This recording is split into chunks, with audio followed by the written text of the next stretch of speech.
Salutare, prieteni, și am în plin sezon, am adus tractorașul de la Buivel, băieți. Amuși vă povestesc că am anunțat. Ascultați până la urmă, tot ce vreau să spun. 40 de cai, 2 ani de zile garanție, în set, în prețul dat, da, noi și-l scrim mai jos, da, și-l spunem. 145.000. În set vine cu freză, cu plug, freza, printre altele, conexiune 3 puncte, da, trехточечная, mulți ne întreabă. La dânsul și plusuri avem. Iată, vine în set și cu toate protivovesurile astea, 10 bucăți la număr, da? 16 viteză, asta e foarte important. 2 ani de zile garanție, nimeni nu acordă, băieți, la așa tractorașă. Aici, da? Dați vă arăt, vin deja panoul ăsta de tip nou, ia mi-și filmează aici o lipsică. Atât, LED aici vă arată, motorină și ceva, o chișcată lipsică de aici de tarde.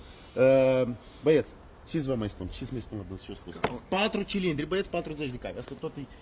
Cineva întreba de 40-50 de cai, muști de 50 de cai, postăm alt video, tot cu cabină. Asta are ca așa acoperiș, tot frumușal, băieți, 145.000, îl ducem în toată Moldova gratuit, acordăm credit, tot și vreți voi. Ia că băiat filmează aici și mai am anunțat, da? Cam e asta, nu uitați, freză, plug în completație, 40 de cai, ia că așa tot cum uiteți, și este culoare albastră și roșu. Opa!